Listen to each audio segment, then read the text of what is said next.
Hello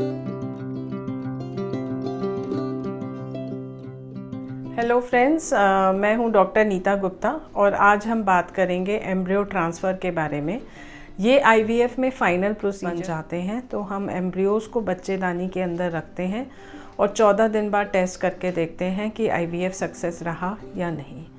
ये दो तरह के एम्ब्रियोज़ होते हैं, day 3 and day 5। Day 3 means जब एम्ब्रियो 3 दिन का होता है तब उसे ट्रांसफ़र कर दिया जाता है, और डे 5 मीन्स वो 5 दिन का एम्ब्रियो है और फिर उसको ट्रांसफ़र किया जाता है। तो क्वालिटी वाइज देखा जाए तो डे 5 एम्ब्रियोज़ थोड़े बेटर होते हैं डे 3 एम्ब्रियोज़ के रिलेटिवली, इसीलिए इसको ब्लास्टोसिस्ट या ब्लास्ट ट्रांसफ़र भी कहा जाता है।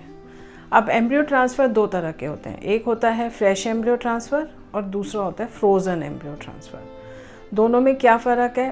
फ्रेश एम्ब्रियो ट्रांसफ़र उसी साइकिल में कर दिया जाता है जिस साइकिल में हम एग्स बाहर निकालते हैं, इक्सी प्रोसीजर करते हैं और 3 दिन इंक्यूबेटर में रखने के बाद एम्ब्रियोज़ को बच्चेदानी में ट्रांसफ़र कर दिया जाता है। और फ्रोज़न ट्रांसफ़र में क्या होता है कि हमने एग पिकअप किया, इक्सी किया, एम्ब्रियोज़ बनाया और उनको फ्रीज़ कर दिया, उसको यूट्रस में ट्रांसफ़र नहीं किया, उसको हमने लैब में ही फ्रीज़ कर दिया। और जब लेडी का पीरियड आ जाता है उस साइकिल में बच्चेदानी की लाइनिंग तैयार करके फिर एम्ब्रियोज़ को नॉर्मल टेम्परेचर पे लाके ट्रांसफ़र किया जाता है। दोनों के सक्सेस रेट में 1 से 2% का फ़र्क होता है। फ्रोज़न एम्ब्रियो ट्रांसफ़र थोड़ा सा बेटर सक्सेस रेट देता है as compared to fresh embryo transfer.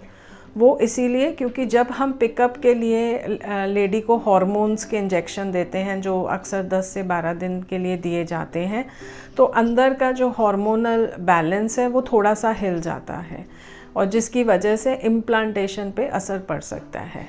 और इसीलिए जब हम फ्रेश ट्रांसफ़र कर रहे हैं वो हार्मोनल इम्बैलेंस वहीं का वहीं रहता है, जिसकी वजह से कई बार इम्प्लांटेशन में सक्सेस नहीं मिल पाती है। इसीलिए जब हम फ्रोज़न ट्रांसफ़र करते हैं, हमने एम्ब्रियोज़ को फ्रीज़ कर दिया है और यहाँ पे हमने लेडी को पीरियड्स लाने तक वेट किया, तो जितने भी एग्स की ग्रोथ हुई होती है या जो भी हार्मोनल इम्बैलेंस है वो सेटल हो जाता है, और जब अंदर सब नॉर्मल हो जाता है उसको फिर से लाइनिंग तैयार करके फिर उस केस में हम एम्ब्रियोज़ को ट्रांसफ़र करते हैं। तो इसीलिए स्टडीज़ में ये पाया गया है कि जो फ्रोज़न एम्ब्रियो ट्रांसफ़र है उसका फ्रेश एम्ब्रियो ट्रांसफ़र के कंपैरेटिवली 1 से 2% सक्सेस ज़्यादा है।